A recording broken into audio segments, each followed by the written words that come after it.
আ থেকে আবু জেহেল, আ থেকে আবু বকর, দুজনেই সব আমার নবীর এক সময়ে, এক দিনে, একই একই মুহূর্তে, এক সময় এক জায়গায় বসেও অনেক সময় দেখেছেন। আবু বকর সিদ্দিক রাদিয়াল্লাহু তাআলা আনহু ঈমান আনার আগে আমার আপনার রসুলের সাথে বেশি মেলামেশা করতেন না, কিন্তু আবু জেহেল ঈমান আনেনি তো বটে, কিন্তু আবু জেহেলের জীবনে বহুতবার আমার নবীর পরীক্ষা করেছে। আপনারা সবাই জানেন, জ্বলন্ত প্রমাণ এখন আপনাদের সামনে আমি দিয়ে দিচ্ছি। আকাশের চাঁদের দিকে চেয়ে দেখুন, আকাশের চাঁদ এখন কালো দাগ হয়ে আছে। ওই কালো দাগ দ্বিখণ্ডিত করেছিল আবু জেহেল আমার নবীর বলতে। এটা আবু জেহেলের রহস্য। এখন বললাম আপনারা আবু জেহেল দেখেছেন, আবু জেহেলের কাজ দেখেন, ওইটা এখনো কাজ প্রমাণ আছে। আকাশের চাঁদ দ্বিখণ্ডিত হয়েছিল ওই আবু জেহেল আমার নবীর বলতে। আবু জেহেল আমার নবীর যখন বলল যে তুমি নবী, তোমাকে যে আমি মানব, তার প্রমাণ কি, তখন ওই প্রমাণ স্বরূপ ওই চাঁদকে দ্বিখণ্ডিত করেছিল। তখন বলল, ভেবেছিলাম তুমি জমিনের অনেক রকম জাদু করতে পারো, কিন্তু এখন তো দেখছি আকাশেও করতে শুরু করেছে। কত বড় জাদুকর তুমি, নাউজুবিল্লাহ। আবু জেহেল ছদ্মবেশে মুসলমানের উপর হক হলো একটা, যদি কোনো মুসলমান অসুস্থ হয়ে যায় আমার রাসূল বলছে তার দেখতে যাও, তার সেবা শুশ্রূষা করতে যাও। এটা মুসলমানের উপর হক। যেমন সালাম দিলে একজন সালাম দিলে আরেকজন উত্তর দেয়, সালাম দেয়, যেমন মুসলমানের হক, ঠিক একজন মুসলমান অসুস্থ হলে আরেকজন মুসলমান তার দেখতে যাবে, তার সেবা শুশ্রূষা করতে যাবে, এটা মুসলমানের হক।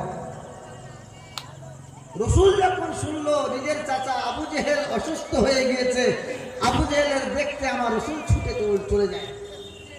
ঠিক এই জায়গা শুয়ে আছে, চাদর বিছানো, চাদর বারান্দার উপর চাদর বিছানো।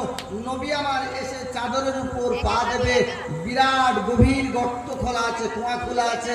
নবীর ফেলে দেওয়ার জন্য কৌশল করে ছদ্মবেশী জ্বর ভাব করে, অসুস্থ ভাব করে ঘরের মধ্যে শুয়ে আছে আবু জেহেল। রাসূল চাচার দেখতে আসছে, এমন সময় কুয়ায় পা দেবে।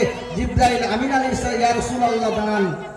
পার সামনে দেবেন না, সামনে দেবেন না। রাসূল যাকে আপনি দেখতে যাচ্ছেন আপনার কুয়ায় ফেলার জন্য, মেরে ফেলার জন্য কুয়া খুলে রেখেছে, আপনি পিছনে ফিরে চলে যান।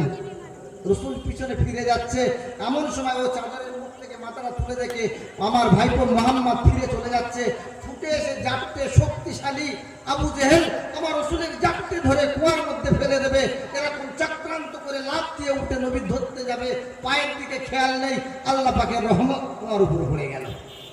আমার বাপেরা কুয়ার উপর পড়ে গিয়েই বলছে, ভাইপো সর্বপ্রথম বললো, কে কোথায় আছো, বাঁচাও, আমি আবু জেহেলের ভিতরে ঢুকে গিয়েছি। সমস্ত দড়ি যত দিচ্ছে কুয়ার তল তত নিচে নেমে যাচ্ছে। যাও, আর তোমাদের দ্বারাই হবে না ভাই, আমার সেই ভাইপোর ডেকে আনো। আমার আপনার দয়ার রাসূল কুয়ার ধারে এসে হাত বাড়িয়ে দিল, হাতের সাথে হাত আবু জেহেলের লেগে গেল, হাত দিয়ে আমার রাসূলকে তুলে নিল, রাসূল তুলে নিল। সুবহানাল্লাহ। আমার বাপেরা পরীক্ষা দেখেন কেমন হচ্ছে। আবু জেহেল মুঠোর মধ্যে কাকন আনলো, এসে বলছে, এই মুঠোর মধ্যে কি আছে ভাই, তুমি বলো তো, ঈমান আনবো তোমার উপরে। তা বলছে, আমি বলবো না, এই মুঠোর মধ্যে যে আছে সে বলবে। তা বললো, আমি যদি শুনেছিলাম যে তুমি বললে খুশি হতাম, কিন্তু ও তো জানে ভিতরে আছে কাকর, কাকর কথা বলে না, এটাও তো জানে। তা বলছে, ভাইপো যদি আমার মুঠোর মধ্যে যে আছে এ যদি বলে আরো খুশি হবো আমি, আর আমি ঈমান আনবো, কথা দিচ্ছি। মুঠোর মধ্যে কাকর বলছে, আশহাদু আল্লা ইলাহা ইল্লাল্লাহু ওয়া আশহাদু আন্না মুহাম্মাদান আবদুহু ওয়া রাসূলুহু। আমি হাতের মুঠো আবু জেহেলের মধ্যে, আবু জেহেলের হাতের মুঠোর মধ্যে আমি কাকর বলছি যে মুহাম্মাদুর রাসূলুল্লাহ হলো আল্লাহ একজন প্রেরিত বন্ধু। সুবহানাল্লাহ। বলছে, কত বড় জাদু করে বাবা, পাথর কথা বলাচ্ছে। আমার বাপেরা শুধু অনেক এরকম ইতিহাস আবু জেহেলের আছে, খুব সংক্ষেপ সময় বক্তা এসে গেছে, শুধু আপনাদের একটু ব্রেনটা আমি ওয়াশ করছি, অন্য কিছু। আচ্ছা বলেন তো, এতগুলো পরীক্ষা ছাড়াও, এত কঠিন পরীক্ষা। আকাশের চাঁদ ভেঙে দুখণ্ড করে দুই পাহাড়ের উপর দুটো চাঁদ চলে গেল। এত কঠিন পরীক্ষার পরেও আমার নবীকে চিনতে পারেনি। বোঝা গেল? যখন আবু বকর ঈমান নিতে আসছে, আবু বকর বলছে, হে আল্লাহর নবী মুহাম্মদ, শুধু আপনি দিনের দাওয়াত দেবেন সেই অপেক্ষায় আমি আবু বকর অনেক দিন থেকে ইন্তজার হয়ে আছি, অপেক্ষা করছি। বলছে আবু জেহেল এত পরীক্ষা করলো, আবু লাহাব এত পরীক্ষা করলো, আরবের বড় বড় কাফেররা আমার পরীক্ষা করলো, তুমি আবু বকর একটু পরীক্ষা করে আমার দেখো, আমি নবী কিনা একটু দেখো। আমার রাসূল আবু বকরের বলছে যে আমি স্বয়ং রাসূল কিনা, তুমি আবু বকর একটু পরীক্ষা করে আমার দেখো। সবাই তো পরীক্ষা করলো। আবু বকর বলছি, ইয়া রাসূলুল্লাহ, ইয়া হাবিবাল্লাহ, জোহরি জোহর চেনে, ভোমরায় চেনে মধু, কাগজের ফুল দেখিয়া ভ্রমর আসিবে না কভু।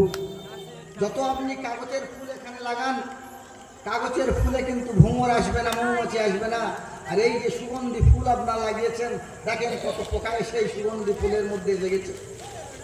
জোহরি সে জোহর চিনবে, আমি জোহরি, আমি আবু বকর, আমি মুস্তাফাকে চিনি। আমি মুস্তাফার চেনার জন্য আমি আবু বকর ঈমানি পরীক্ষা আমার লাগবে না। আমি আবু বকর, আমার অন্তর, আমি মুস্তাফার আশেক, আমি মুস্তাফার ভালোবাসার ব্যক্তি, আমি মুস্তাফাকে ভালোবাসি। আমি আপনাকে রাসূল বলে গ্রহণ করিলাম, বলে সুবহানাল্লাহ। আমার দরকার নেই। আমার বাপের ভাইরা, আজকের একটু ভেবে দেখেন, পরীক্ষা এত করার পরেও রাসূলকে চিনতে পারলো না। আর পরীক্ষা না করে আবু বকর, সে আবু বকর সিদ্দিক হয়ে গেল। আমার রাসূল 23 বছর মেরাজে গেল। 23 বছর মেরাজ থেকে এসে সবার প্রথম যখন বলল যে আমার সাহাবীরা শোনো, আমি রাসূল মেরাজে 23 বছর ঘুরে এসেছি।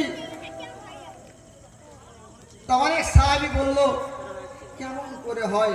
ইহুদিরা বলল, কত বড় মিথ্যাবাদী নবী, কত বড় পাগল নবী, দেখো 23 বছর নাকি মেয়ারাজে গেছিল। আমরা সকালবেলা রাত্রে ভাত খেয়ে ঘুমালাম, সকালবেলা উঠলাম আর 23 বছর উনি ঘুরে এলো। এসার নামাজ আমাদের পড়িয়ে গেল, ফজরের নামাজও এসে পড়াচ্ছে। মানবে ভাই তো? এসার নামাজ জামাতে ইমামতি করেছে আমার রাসূল, ফজরের নামাজের জামাতও এসে পড়ছে আমার রাসূল, আর এসে বলছে 23 বছর আমি ঘুরে এলাম। পাগলের ব্যাপার না? সিদ্দিক আকবর আবু বকরের কাছে গিয়ে বলছে, আবু বকর শুনেছো তোমার নবী, তোমার মুস্তাফা কত বড় পাগল, দেখো তোমার নবী বলছে, ইহুদিরা বলছে, তোমার নবী বলছে তোমার মুস্তাফা নাকি 23 বছর আল্লাহর সাথে সাক্ষাৎ করে জান্নাত জাহান্নাম বাইতুল মুকাদ্দাস থেকে সব জায়গা ঘুরে, সাতটা আসমান জমিন সব ঘুরে নাকি চলে এসেছে। বলছে কে কথাটা বলেছে? আবু বকর বলছে, কথাটা তোমাদের কে শুনিয়েছে? তখন আবু বকর শোনেনি, তো তারা বলছে শুনিয়েছে হযরত মুহাম্মদুর রাসূলুল্লাহ, যিনি আপনার নবী। আবু বকর এক কথায় বলছে, সাদ্দাকতা ইয়া রাসূলুল্লাহ, আমার রাসূল যেটা বলেছে সত্য বলেছে। সুবহানাল্লাহ। ঈমান, এর নাম তো ঈমান, এর নাম তো ঈমান। সঙ্গে সঙ্গে আমার রাসূল আবু বকরের নামের পাশে সিদ্দিক উপাধি দান করে দিলেন, বলি সুবহানাল্লাহ। আমার বাপেরা, এই ছিল আমার নবীর আবু বকরের ভালোবাসা। আমার এই ছোট্ট ছোট্ট ভাইয়েরা, আমার যুবক ভাইয়েরা, আমার মুস্তাফাকে আবু বকরের চোখে দেখেছে, আবু জেহেলের চোখে দেখেনি। আমার এলাকার অনেক মানুষ, আমার মহল্লার অনেক মানুষ, আমার এই সাতগ্রামের অনেক মানুষ, এরকম করে তাম পৃথিবীর অনেক মানুষ দু দলে ভাগ হয়ে গিয়েছে। একদল আবু বকরের দল, একদল আবু জেহেলের দল। একদল আমার নবীকে পরীক্ষা করছে, একদল আমার নবীকে অকপটতা মেনে নিচ্ছে যে না, আমার রাসূল যেটা করেছে সত্য, আমার রাসূল যেটা করেছে সত্য, আমার রাসূলের নিয়ে কোনো বিচার বিবেচনা করার দরকার নেই। আপনারা সবাই জানেন আমার রাসূলের বিবি ছিল কটা জানেন? আমার রাসূলের বউ ছিল, কোন জায়গায় বলা হয়েছে 13টা, কোন জায়গায় বউ বলা হয়েছে 11টা। একদল বলছে এইরকম, এই আবু জেহেল মার্কা মুসলমান বলছে যে আমার রাসূল 11টা বউ করেছে, তাই রাসূলের এত যৌবন ছিল, নাউযুবিল্লাহ মিন যালিক, রাসূলের এত নফস খারাপ ছিল, রাসূলের এত ছিল, এইরকম বলে তারা কটূক্তি করতে করতে করতে করতে আমার রাসূলের বিবাহ কেন 11টা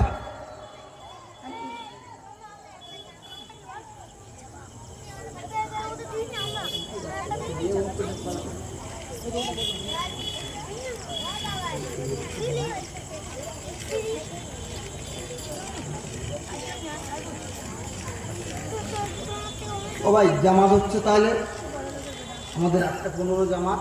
হ্যাঁ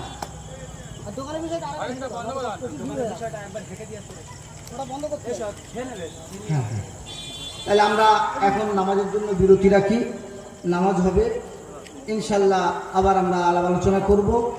আল্লাহ পাক আমাদের প্রত্যেকের শোনার থেকে বেশি, বেশির থেকে বেশি আমল করা তৌফিক দান। আল্লাহুম্মা আমিন।